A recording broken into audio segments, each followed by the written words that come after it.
बिस्मिल्लाहिर्रहमानिर्रहीम। अस्सलाम वालेकुम स्टूडेंट्स। अब हमारा आ जाता है 12.12 टॉपिक, जो कि है सिंपल माइक्रोस्कोप। और सिंपल माइक्रोस्कोप क्या है कि एक लेंस यूज़ होता है जो कि कन्वेक्स लेंस, और उसको हम मैग्नीफाइंग ग्लास भी कहते हैं। ठीक है, मैग्नीफाइंग ग्लास का मतलब ये है कि जो ये लेंस होता है वो हमें कौन सा मैग्नीफाइड इमेज जो है वो देता है। ठीक है, किसी ऑब्जेक्ट का मैग्नीफाइड इमेज देता है, बिल्कुल जूम होके या बड़ा होके दिखाता है। ठीक है, बड़ा इमेज दिखाता है। तो इस चीज़ को कहते हैं, जो ऐसा मैग्नीफाइड इमेज प्रोड्यूस करवाए, तो इसको हम कहते हैं सिंपल माइक्रोस्कोप। ठीक है, और ऑब्जेक्ट किधर प्रेजेंट होता है, लेंस जो हमने रखा होता है उसके जो है बिल्कुल प्रिंसिपल फोकस से पहले प्रेजेंट होता है। ठीक है, लेंस और प्रिंसिपल फोकस के दरमियान में जो है ऑब्जेक्ट प्रेजेंट होता है, तब जो है फिर इसका इमेज जो है मैग्नीफाइड नज़र आता है, बड़ा नज़र आता है। ठीक है, और फिर इमेज कैसा होता है, अपराइट विर्चुअल। ठीक है, विर्चुअल होता है इमेज और अपराइट होता है। ठीक है, मतलब सीधा जो है इमेज नज़र आता है, और विर्चुअल होता है और मैग्नीफाई होता है, बड़ा होता है। ठीक है, और ये कितना दूर तकरीबन होता है, 25 सेंटीमीटर नॉर्मल आई से, जो हम देख रहे होते हैं जिस आंख से लेंस से पहले हम जो है लेंस को हम देख रहे होते हैं, और उसके थ्रू जो इमेज हम देखते हैं वो तकरीबन इमेज जो होता है वो आंख से 25 सेंटीमीटर डिस्टेंस पे होता है। ठीक है, ये हो गया हमारा सिंपल माइक्रोस्कोप की एक्सप्लेनेशन। फिर आ जाती मैग्नीफाइंग पावर, कि मैग्नीफाइंग पावर एक्चुअली क्या है। तो हम इसमें अगर आप फिगर पे गौर करें 12.30 ए में, ठीक है, कि इसमें let theta be the angle subtended at the eye by a small object when it is placed at near point of the eye. ठीक है, थीटा जो है वो एक एंगल है। ठीक है, और मतलब कि हम जिस आँख से नॉर्मल हम देख रहे हैं, अब हमारा जो ए फिगर है उसमें लेंस नहीं मौजूद। ठीक है, लेंस के बगैर जो है हम देख रहे हैं किसी ऑब्जेक्ट को, तो जिस एंगल के साथ जो है हम देख रहे हैं वो क्या है, थीटा। लेकिन यहाँ पे फिगर में अल्फ़ा लिखा हुआ है। ठीक है, तो वो बेसिकली थीटा है। ठीक है, तो थीटा हो गया हमारा ये, जब जिस एंगल से हम ऑब्जेक्ट को देख रहे हैं। ठीक है, और if the object is now moved nearer to the eye. ठीक है, अगर आप 12.30 बी फिगर में देखें, तो अगर हम इस ऑब्जेक्ट को करीब ले आएँ और बिल्कुल जो है आँख के करीब ले जाएं। ठीक है, अभी लेंस नहीं रखा हुआ, फिर भी हम अगर आँख के करीब ऑब्जेक्ट को लेके जाएं, तो फिर क्या होगा, हमें वो चीज़, वो ऑब्जेक्ट नज़र नहीं आएगा। करीब जब होगा आँख के, तो हमें सही से नज़र नहीं आएगा। तो फिर उसको देखने के लिए हम मिड में आँख और ऑब्जेक्ट के दरमियान में क्या लगाते हैं, लेंस रखते हैं। ठीक है, और वो कन्वेक्स लेंस हमने रखा 12.30 बी में। कन्वेक्स लेंस रखा तो उसकी मदद से जो है इस ऑब्जेक्ट का, ए ओ ऑब्जेक्ट का इमेज जो है वो हमें विर्चुअल और अपराइट नज़र आया और मैग्नीफाइड नज़र आया। हम पिछली स्लाइड की अगर बात करें, तो हमने फिगर में ये चीज़ देखी कि अगर जो है हम ऑब्जेक्ट और आई के दरमियान लेंस नहीं रखते। ठीक है, सबसे पहले अगर एक फिगर में लेंस नहीं है, तो उसकी वजह से क्या है, वो इमेज जो है सॉरी वो ऑब्जेक्ट हमें क्लियर दिखाई नहीं देगा। ठीक है, तो जो ही अगर हम लेंस, अब यहाँ पे ये चीज़ है कि क्लियर देखने के लिए या मैग्नीफाइड इमेज देखने के लिए अगर हम ऑब्जेक्ट और आइज़ के दरमियान में कन्वेक्स लेंस लगा देते हैं कन्वेक्स लेंस अगर हम उसके दरमियान रख देते हैं ऑब्जेक्ट और आई के दरमियान में, तो क्या होगा कि लार्ज विजुअल और जो है मैग्नीफाइड इमेज हमें नज़र आएगा। ठीक है, वो ऑब्जेक्ट जो है वो मैग्नीफाई होकर नज़र आएगा।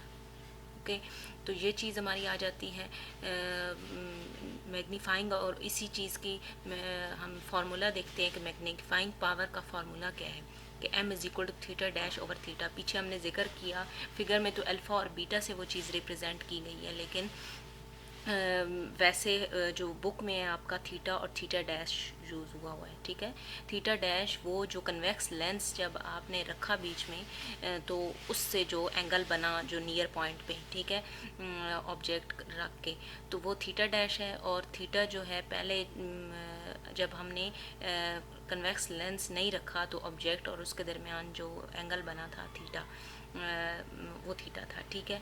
तो अब मैग्नीफाइंग पावर को हम दूसरे फार्मूला में भी लिख सकते हैं, 1+d/f, ठीक है।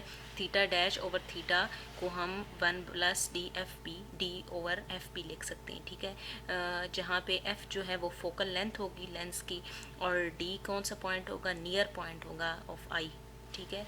आई का जो है नियर पॉइंट कौन सी जगह पे है, वो हमारा डी कहलाएगा, वो डिस्टेंस कहलाएगा, मतलब आई से जो उस पॉइंट तक का डिस्टेंस होगा, ठीक है, वो डी कहलाएगा। और यहाँ से ये चीज़ है कि it is clear from this relation that a lens of shorter focal length will have greater magnifying power, ठीक है। इस फार्मूला से हमें ये चीज़ क्लियर है कि लेंस जिसकी फोकल लेंथ अगर कम हो तो वो उसकी मैग्नीफाइंग पावर जो है ज़्यादा होती है, ठीक है। इस फार्मूला से आप देख रहे हैं कि फोकल लेंथ जो है मैग्नीफाइंग पावर के रेसिप्रोकल है, ठीक है। तो फोकल लेंथ अगर कम होगी तो मैग्नीफिकेशन उसकी ज़्यादा होगी, ठीक है, मैग्नीफाई होके ज़्यादा वो इमेज जो है नज़र आएगा या ऑब्जेक्ट हमें नज़र आएगा, ठीक है। तो फिर आ जाती है हमारी रिजॉल्विंग पावर कि the resolving power of an instrument is its ability to distinguish between two closely placed objects और पॉइंट सोर्सेज, ठीक है। रिजॉल्विंग पावर ये चीज़ होती है कि ऐसा इंस्ट्रूमेंट जिसकी इतनी एबिलिटी हो जिसमें कि वो दो जो इकट्ठे पड़े हुए ऑब्जेक्ट होते हैं, पॉइंट सोर्सेज हैं, उनके दरमियान डिस्टिंग्विश कर सके, फ़र्क कर सके, ठीक है। दो क्लोजली प्लेस्ड ऑब्जेक्ट जो हों तो उनके दरमियान डिस्टिंग्विश करना या फ़र्क करना, इस एबिलिटी को कहते हैं रिजॉल्विंग पावर, ठीक है। In order to see objects that are close together, ठीक है। अगर हम देखते हैं ऑब्जेक्ट्स को कि दो ऑब्जेक्ट साथ पड़े होते हैं तो वो use an instrument of high resolving power, तो हम उनको देखने के लिए क्या करते हैं, high resolving power instrument use करते हैं, ठीक है, क्लोजली प्लेस्ड ऑब्जेक्ट को देखने के लिए। For example we use high resolving power microscope to see tiny organisms and telescope to view distant stars, ठीक है। जो दूर स्टार्स हैं हमारे डिस्टेंस पे प्लेस, तो हम उनको जो है टेलीस्कोप के ज़रिए देखते हैं, ठीक है। और अगर छोटे छोटे ऑर्गेनिज़म्स होते हैं, ठीक है, बायो वाले जो है वो अगर देखते हैं तो वो टाइनी ऑर्गेनिज़म्स, छोटे छोटे जो है ऑर्गेनिज़म देखने के लिए वो high resolving power microscope use होती है, ठीक है। वो बहुत करीब होते हैं, छोटे छोटे होते हैं, बिल्कुल चिपके होते हैं एक दूसरे के साथ, तो उनको बिल्कुल अलग देखने के लिए कि एक एक जो है ऑर्गेनिज़म को देखने के लिए माइक्रोस्कोप यूज़ करते हैं, हाई रिजॉल्विंग पावर जिसकी होती है, ठीक है। और डिस्टेंट स्टार्स को देखने के लिए टेलीस्कोप यूज़ किया जाती है, ठीक है। तो ये रिजॉल्विंग पावर की क्या है इम्पोर्टेंस है। ओके, फिर नेक्स्ट हमारा 12.13 टॉपिक आ जाता है कंपाउंड माइक्रोस्कोप। और कंपाउंड माइक्रोस्कोप में हम दो कन्वर्जिंग लेंस यूज़ करते हैं, ठीक है। कंपाउंड माइक्रोस्कोप में दो कन्वर्जिंग लेंस लगे होते हैं, एक होता है ऑब्जेक्टिव और दूसरा होता है आई पीस, ठीक है। ऑब्जेक्टिव लेंस और आई पीस, ये दो लेंसेज लगे होते हैं इसमें। और आई पीस तो आपको पता है, फिर जैसे आप 12.31 फिगर में देखें तो आई पीस से क्लियर है कि आप जहाँ से देखते हैं, जिधर आप अपनी आइज़ रखते हैं, तो उस जगह पे जो लेंस लगा होगा वो आई पीस कहलाएगा। और जो आगे लगा होगा, जहाँ से फिर इमेज के करीब जो लगा होता है, मतलब जो चीज़ हमने जहाँ रखी होती है स्टेज के ऊपर, वो उसके सामने जो लेंस लगे होते हैं वो हमारे कहलाते हैं ऑब्जेक्टिव लेंस, ठीक है। ये दो लेंसेज यूज़ होते हैं। और ये किसके लिए, कंपाउंड माइक्रोस्कोप क्या करती है, छोटे छोटे ऑब्जेक्ट के स्ट्रक्चर को देखने के लिए जो है यूज़ होती है, ठीक है। कंपाउंड माइक्रोस्कोप के थ्रू हम बहुत स्मॉल ऑब्जेक्ट्स को भी उसका देख सकते हैं और उसका स्ट्रक्चर देख सकते हैं कि इसमें क्या एटम्स क्या प्रेजेंट हैं, या इसके अंदर मतलब क्या क्या चीज़ है, ठीक है। मतलब उसको जो है बहुत अच्छे से हम उसकी रिसर्च वर्क हम उस पर कर सकते हैं, ठीक है, छोटे छोटे ऑब्जेक्ट्स पे भी। तो फीचर्स इसके क्या आ जाते हैं कंपाउंड माइक्रोस्कोप के, ये तीन फीचर्स आ जाते हैं कि it gives greater magnification than a single lens, ठीक है। कि जो सिंगल लेंस अगर लगा हो, जैसे अब पीछे सिंपल माइक्रोस्कोप की हमने बात की, उसमें से एक हमने कन्वेक्स लेंस यूज़ किया था, तो यहाँ पे जो है दो लेंसेज यूज़ हो रहे हैं, ऑब्जेक्टिव और आई पीस।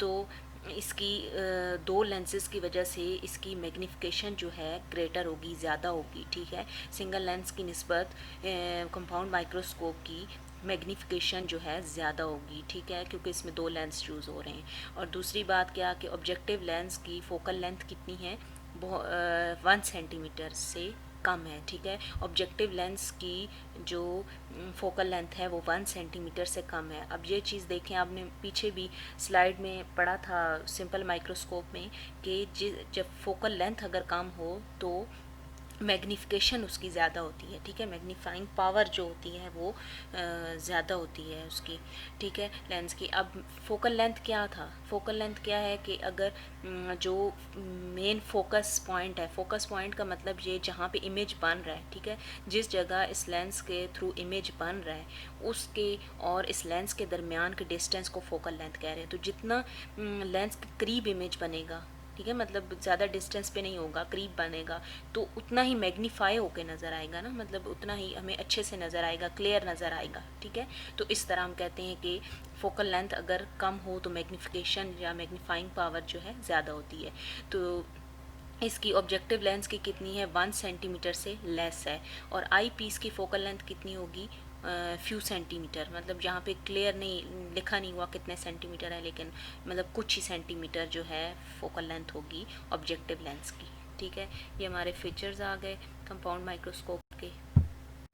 ओके, अब आ जाती है हमारे कंपाउंड माइक्रोस्कोप की मैग्नीफिकेशन, ठीक है, कि इमेज किस तरह मैग्नीफाई होकर नज़र आता है। तो इसकी रे डायग्राम आ जाती है 12.32 फिगर में। तो इसको अगर आप लोग देखें तो दो लेंस लगे हुए हैं, ऑब्जेक्टिव लेंस और दूसरा आई पीस, ठीक है। और जो ए बी है ये आपका ऑब्जेक्ट है, ठीक है, मेन ऑब्जेक्ट क्या है, ए बी। अब ये दोनों लेंस के बाद एंड में जो है प्रेजेंट है, ठीक है, मतलब ऑब्जेक्टिव लेंस से के जो है इस साइड पे, लेफ़्ट साइड पे। तो अब हमने देखना है कि ये ऑब्जेक्टिव लेंस से होकर, मतलब इससे के थ्रू जो इमेज इस ऑब्जेक्ट का बन रहा है वो I1 इमेज बन रहा है, ठीक है, B डैश A डैश, और ये क्या है, इन्वर्टेड बन रहा है, ठीक है, ये इमेज इन्वर्टेड बन रहा है, उल्टा बन रहा है, ठीक है। तो ये ए बी का image B dash A dash बना ऑब्जेक्टिव आई पीस से पहले, ठीक है, ऑब्जेक्टिव लेंस के बाद और आई पीस से पहले। और प्रिंसिपल फोकस कौन सा है, FE, ठीक है, आई पीस का जो प्रिंसिपल फोकस है और आई पीस का जो है लेंस है, इन दोनों के दरमियान में बनेगा, ठीक है, ये इमेज I1। उसके बाद अब इस इमेज को, अब ये इमेज एज अ ऑब्जेक्ट काम कर रहा है आई पीस के लिए। आई पीस का जो लेंस है, अगर हम यहाँ से देख रहे हैं इसके आई पीस के राइट साइड से, तो अब ये लेंस जो है इसके थ्रू हम किस इमेज को देखेंगे, B डैश A डैश को, ठीक है, इस इमेज को देखेंगे। अब ये इमेज इस आई पीस लेंस के लिहाज से ये B dash A dash as a object काम कर रहा है, ठीक है, मतलब ऑब्जेक्ट है ये। हम ये नहीं कहेंगे कि ये इमेज है, अब ये ऑब्जेक्ट बन गया आई पीस के लिहाज से, ठीक है। तो जब इसको इस लेंस के थ्रू देखेंगे तो अब ये जो है ऑब्जेक्ट हम कह लें, तो ये इमेज बनाएगा जो एक्चुअल ऑब्जेक्ट है ए बी, उससे पीछे जाके इमेज बनाएगा B double dash A double dash, यहाँ पे लिखा हुआ है जहाँ पे, और I2 इमेज लिखा हुआ है, ठीक है। तो I2 इमेज बनेगा इस ऑब्जेक्ट का या इस इमेज का जाके एक्चुअल ऑब्जेक्ट A B के बाद, ठीक है। तो ये वो जो इमेज बनेगा वो जो है इन्वर्टेड भी होगा और मैग्नीफाई होगा, ठीक है, मतलब उल्टा और बड़ा बनेगा, ठीक है। पहले इमेज जो बना एक्चुअल ऑब्जेक्ट का वो थोड़ा सा बड़ा बना, फिर जब इस आई पीस से के थ्रू जो इमेज बना वो जो है बहुत बड़ा बना। तो I2 इमेज जो है एक्चुअल इमेज होगा या मैग्नीफाइड इमेज होगा जो इन दोनों लेंसेज के थ्रू जो है इन द एंड बनेगा, ठीक है। तो ये मैग्नीफाइड इमेज है और इन्वर्टेड इमेज है। ये हमारी हो गई रे डायग्राम मैग्नीफिकेशन कंपाउंड माइक्रोस्कोप की। और इसकी जो मैग्नीफिकेशन का फार्मूला आ जाता है, मैग्नीफाइंग पावर आ जाती है L/F0 और ब्रैकेट में है 1 + D/FE, ठीक है।